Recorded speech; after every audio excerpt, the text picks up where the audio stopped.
নমস্কার। দেশ ও সুভাষ চ্যানেলে প্রত্যেককে আবার একবার স্বাগত।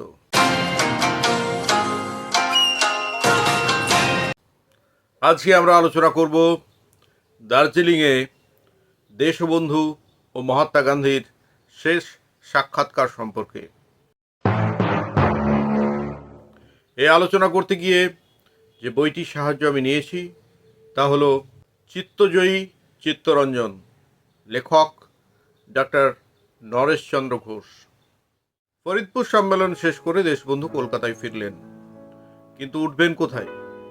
ইতিমধ্যেই তিনি নিজের শেষ অস্থাবর সম্পত্তি রসা রোডের বাড়ি দেশের কল্যাণে দান করেছেন। এ কথা পূর্ববর্তী এপিসোডে আমরা আলোচনা করেছি। সুতরাং সে বাড়ি তার আর নিজের নয়। এই সময় তিনি বিশপ লেফ্রয় রোডের প্রমোদনাথ করের বাড়িতে উঠলেন।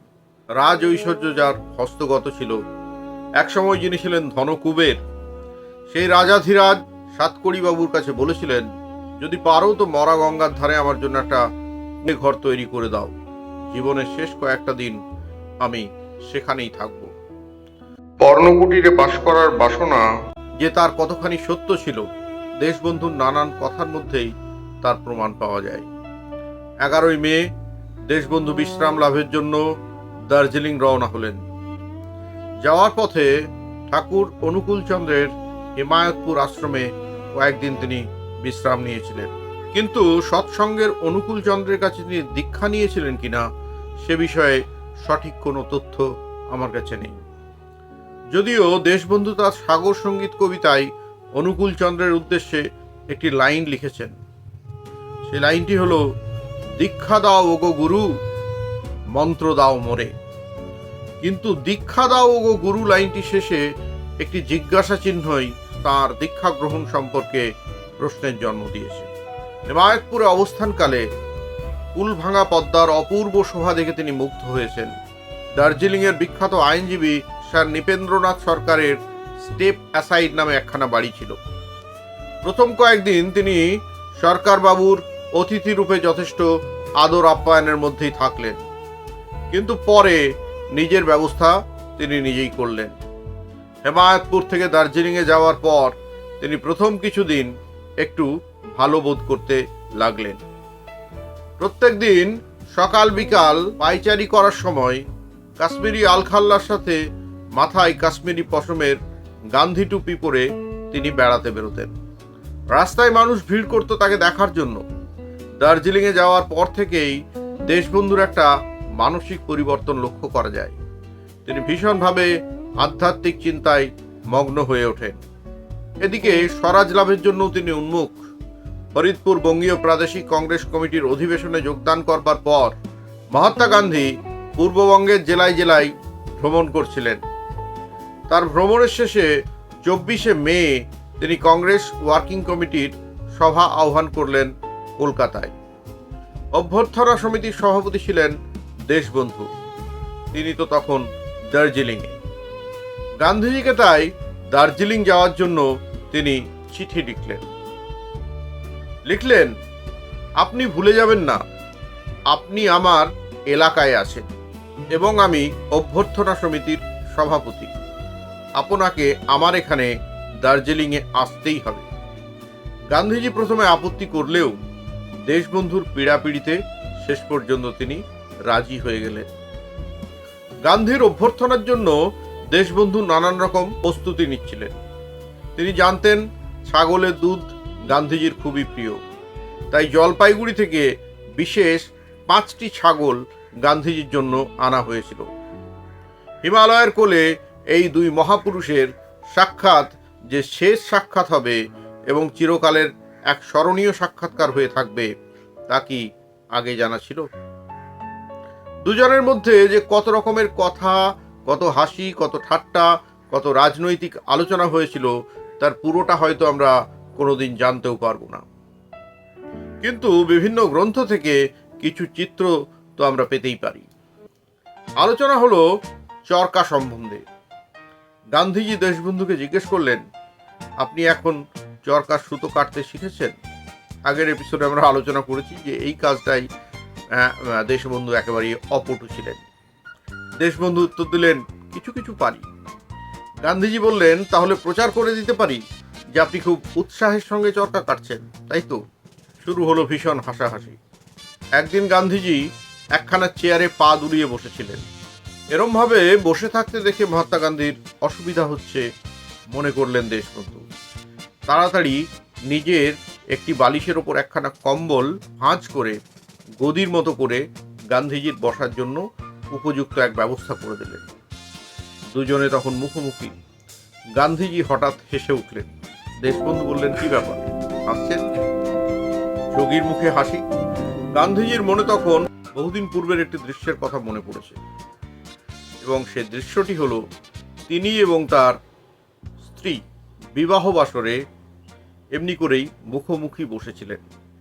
গান্ধীজি বললেন, ঠিক এমনিভাবেই আমিও আমার স্ত্রী বিয়ের সময় মুখোমুখি বসেছিলাম। এখানে তফাৎ কেবল পানি বন্ধনের। বলেই বাসন্তী দেবীর দিকে তাকিয়ে বললেন, ভাবছি উনি আবার কি মনে করছেন।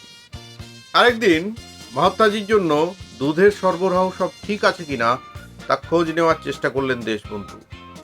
একজনকে ডেকে জিজ্ঞেস করলেন, কি ছাগল ঠিকঠাক দুধ দিচ্ছে তো? উত্তরে সে ব্যক্তি জানালেন যে 5টি ছাগলের মধ্যে 2টি ঠিক মতো দুধ দেয়, বাকি 3টে দুধ দেয় না। তারা একেবারে শুয়ে পড়েছে। এ কথা শুনেই গান্ধীজি হেসে বললেন, জেনে খুব খুশি হলাম যে ছাগলেরও আত্মসম্মান বোধ আছে। দেশবন্ধুও কম যান না। তিনিও বললেন, এখানে দেখছি ছাগলরাও আপনার নীতি অনুসরণ করছে এবং যথেষ্ট পরিমাণে অসহযোগ শুরু করেছে। এটা হলো ছাগলের অসহযোগ আন্দোলন। তাই এই দুটি ছাড়া বাকি 3টি দুধ দিচ্ছে না, তাদের অবশ্যই জেলে পোড়া দরকার। গান্ধীজি দেশবন্ধুর মুখের দিকে তাকিয়ে উচ্চ হাসির রোলে একেবারে ফেটে পড়লেন। এত হাসি ঠাট্টার মধ্যেও তারা কিন্তু দেশ নিয়ে ভাবতেন। সুভাষচন্দ্র এবং অন্যান্যদের যে গ্রেপ্তারির জন্য অর্ডিন্যান্স তৈরি হয়েছিল এবং সেটিকে আইনে রূপান্তরিত করার জন্য ব্রিটিশ সরকার মরিয়া হয়ে উঠেছিল, তা প্রত্যাহার করার জন্য কাউন্সিলের ভোটে দেশবন্ধু জয়ী হয়েছিলেন। সে কথা আমরা আগেই আলোচনা করেছি। দেশবন্ধু খুব আশাবাদী ছিলেন এই বিল কখনোই আইনে রূপান্তরিত হবে না। গান্ধীজি অবশ্য খুব আশাবাদী ছিলেন। এভাবেই হাসি আনন্দে কয়েকদিন দেশবন্ধুর সঙ্গে কাটিয়ে গান্ধীজি দার্জিলিং থেকে জলপাইগুড়ি অভিমুখে রওনা হলেন। গান্ধীজি ফেরার পরেও বেশ কিছুদিন দেশবন্ধু সুস্থ ছিলেন। 14 জুনের রাত থেকে তিনি আবার অসুস্থ বোধ করতে শুরু করলেন। মাঝে মধ্যেই রাতের দিকে তার 103-104 ডিগ্রি ফারেনহাইট জ্বর আসত। 2 পা অনেক ফুটে গেছিল। 16 জুন নাগাদ তার জ্বর কমে এলো ঠিকই, কিন্তু পা ফোলা কমল না। অক্সিজেন দেওয়া হলো। বেলা 3টের পর তার অবস্থা আরো খারাপ হলো। এরপর ধীরে ধীরে আর কথা বলতে পারলেন না তিনি। তারপরেই সব শেষ। বিনা মেঘে বজ্রপাতের মতোই হৃদয় বিদারক দুঃসংবাদ মুহূর্তের মধ্যে সারা দেশে ছড়িয়ে পড়ল।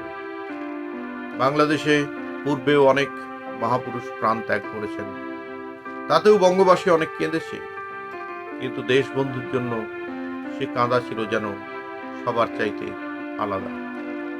এ কান্নার শোকে গভীরতা ছিল অনেক বেশি। এই জাতির বুকে এ কান্নার মধ্যে লুকিয়েছিল হৃদয় বিদারক আর্তনাদ, অত্যন্ত আপনজন হারানোর কান্না। এই শোকের মধ্যেও দেশবন্ধুর একান্ত অনুচর কাজী নজরুল ইসলাম কবিতার মাধ্যমে প্রকাশ করলেন।